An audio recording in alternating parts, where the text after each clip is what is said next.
Everybody, this is Monson Steed, and welcome to Arts and Culture, where we introduce you to those individuals who are making it so those members of our community can actually enjoy, learn, and have the privilege of understanding culture and opportunities.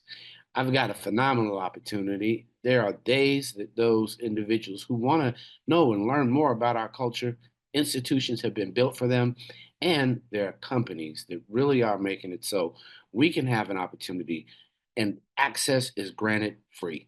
I'm so proud to talk to the two individuals I have here. Miss Crawford, hey, how are you?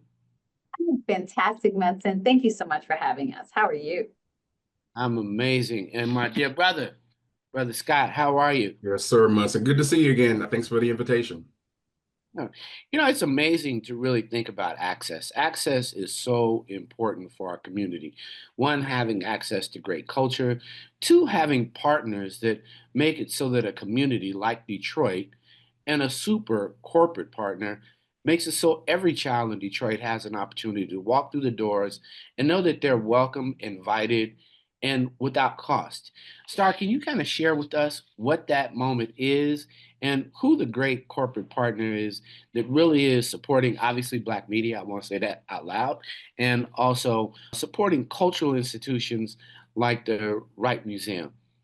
Absolutely. I am proud to say that Bank of America is that organization that is supporting Black media. And yes, you can say that because we support everyone. We support Black media, Hispanic media, all the media. So we are inclusive and we make sure that everyone has an opportunity. And so we're super excited this year to partner with the Wright Museum. We partner with them on a myriad of ways, but this year, just a little bit more special. So I'm super excited to talk to you more about that. Brother Scott, for children, young children, this Bank of America relationship, opening that door for children to be able to walk in and know that they're welcome, they're loved, and there's something for them to learn about themselves that they can make a commitment to transferring that information there in that museum to knowing that they are bigger, better, and stronger for having that opportunity.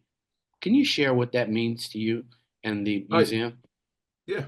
I think it really connects to a lot to the founding of the museum. And I'll share this earlier. We are celebrating our 60th anniversary here at the Wright Museum. We're one of the founders of this Black Museum movement years ago. But one of the reasons that Dr. Wright founded the museum was in respect to the children, the young people. He wanted them to have a home or place where they can learn about their history, learn about who they are, learn about their ancestors, and all of that so that they can make that connection back to what they would like to inspire to be so that they can know the cloth and the royalty that they come from and that sort of thing. Because before the 60s or so, we never had a repository or that sort of official sort of state. I think it was really here and there in a lot of different places. A lot of HBCUs had their own sort of collections that they had. Some fraternities and sororities did some collections and things like that or whatever. But for the first time, there was a concerted effort made between the people in the community and the local government to say that this is important for us to maintain this history and look out for the future as well. So I think that connection back to what it means now is really centered on what Dr. Wright thought about when he first founded this museum. He wanted to inspire the children, and we kind of have that same missional focus right now. Beyond free admission, how else is Bank of America, making arts and culture more accessible to underserved communities, Miss Crawford? So let's say there's a couple of different ways, right? So we have free admission. We're sponsoring free second Sundays for all. In addition to that, that is, well, so let me go back and say that this is going to be a sponsorship that will run March through June, right? But ongoing and for many years, we have a program called Museums on Us. And our museums program is really unique in the fact that we basically have certain museums nationwide where all Bank of America card holders, whether you're a Merrill card holder, private bank card holder, general Bank of America card holder, can get into any one of those museums on the first full weekend of the month free. So this year, we're taking it a step further locally here in Detroit, and we want to support the Wright Museum.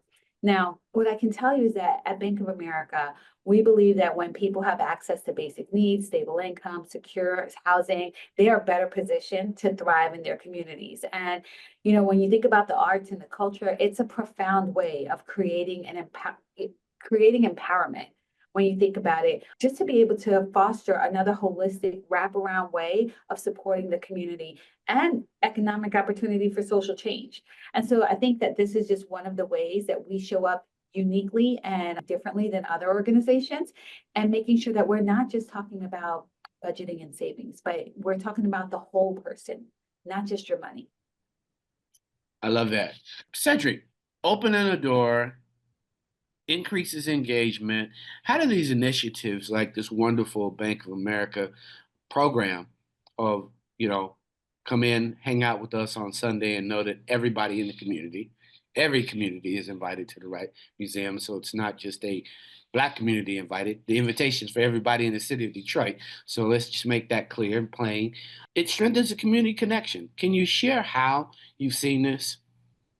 Yeah, we've seen it in a lot of ways, but I do want to kind of point out one of the connections that we have with Bank of America. And just to echo what Star mentioned, Bank of America is not just a flash in the pan sort of a connection to the Wright Museum. They've been connected to the Wright Museum 20 plus years and beyond. I even saw some old historical things where Bank of America presented a Hewitt collection right here. I think it's permanently at the Harvey Gantt Center in Charlotte right now or whatever, but we had it here earlier, I think in 2006 or 5 or something like that. So years and years ago, Bank of America has always really dedicated and shared a commitment to that history and culture and making it really accessible for everyone. But what it looks like on a typical Sunday and a second Sunday, and what we'd love for to see Detroiters of all walks of life really taking advantage of this. There are a lot of families that may be priced out for certain sort of reasons, so there an opportunity for them. We'd love to see them, large groups, co-workers, and your networks being able to come. And also we look out for the young people, because we're in a state where a lot of these school districts, where traditionally we might have gone on a lot of these field trips, a lot of these school districts can no longer afford to take kids on these excursions and things like this. So having a second Sunday, having a Museums on Us program that allows us to make sure that those young people have that access to be able to go into there. And then two, as we kind of know what's going on politically and with our federal government, we know that things may be shifting. Inflation, cost of living is kind of rising, wages remain flat, and that sort of thing. So we never want price to really factor into people's ability to access the culture and the history that we have here. So this is very critical for us because of the work that we do. Obviously, we have to fund it, but also we want to make sure that people consume what we're doing and kind of connect back to the mission of why we're here in the first place. So that's why things like this is so important for us, because we're able to spread the love, so to speak, and really open our doors and welcome all folks of all walks of life, all cultures, to be able to experience what we have here at the Wright. You know, If I may, if it's okay, if I just want to chime in this one thing about the Wright for me. So as you know, I'm not originally from Detroit. I'm originally from New York, and I did attend an HBCU in Atlanta. And it wasn't until I attended HBCU star, you know, we got Morris Brown College, What? the one and only first Black university in Atlanta to be founded by Black people for Black people in 1881. Okay, so one thing that I will point out about Morris Brown is that it wasn't until I went to Morris Brown that I learned the true history about African American history. And I give many shout outs to my professor Scales. He created his book on his own. And I'll never forget, you know, college books are like $300 a book. He created this book that was about this big, all this information, and he only charges $10. It was the cost of what it was to print the book. And in that is when I learned about the slave trade. And in that is when I learned about how we came to be and what really happened, aside from Christopher Columbus coming. I found out the truth. And had I not gone to that school, I would never have known what really happened to our people, and have an appreciation even more for the opportunities that I have today because of what our people went through. And so when I got a chance to move to Detroit and see the Wright Museum right before the Smithsonian, when I got a chance to walk through the real life, what I saw on paper, and experience it and hear it and feel it, it just gave me it inspired me to work harder, right? It inspired me to make sure that I bring my kids at least once a year to remind them to never forget what our people went through for us to have the privileges and the opportunities that we have today, and to not squander that. And that for me is so important. And other people, right? Even at Bank of America, when we do our Black History Month events and we have our ERGs come together, we bring all of our teammates together. So for our ERGs, I will tell you, you don't have to be Black to be part of the Black professional group. You don't have to be Hispanic to be part of the Hispanic group. You just have to want to learn about the culture. And that's what it's about. It's teaching people the culture so that we can all understand each other and move forward and getting along. And so all of our teammates came for our event and they all went through the Still I Rise exhibit. And so many of them were like, I had no idea. And so it just helps people to understand, right? You don't have to be Black to go to the African American Museum and appreciate it. All of us can take something away from that history, and maybe you understand culturally the struggle, maybe why some people are a little more passionate than others about certain things. And so that I think is the most important piece, is that everyone needs that opportunity, and we're taking away the excuse of cost for you to be able to go and experience that and understand better the culture. Thank you for that. Cedric, when you think of a cultural institution and a second Sunday open door program, what are some of the things they can anticipate seeing right now? Actually, yeah, there's a lot. So we always say we want people to be able to engage throughout the year.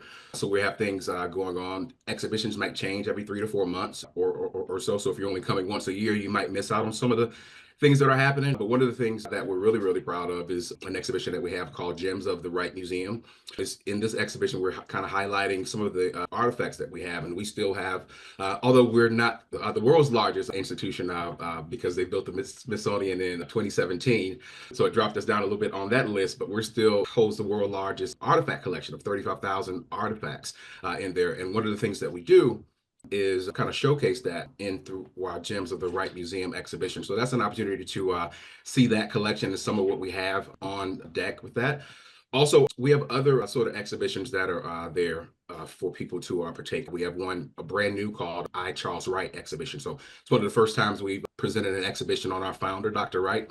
A lot of folks don't know that he wasn't a doctor of history or a doctor of education. He was a OBGYN. He was a gynecologist. He delivered 7,000 babies. So part of what we're sharing with that is that Dr. Wright, though not his subject matter, he held history of Black people very close to his heart and wanted to do that, which to me connects us all back to that sort of connection back to our history. We don't want to leave all of the history in our hands of just our educators or just our historians to be able to tell those stories.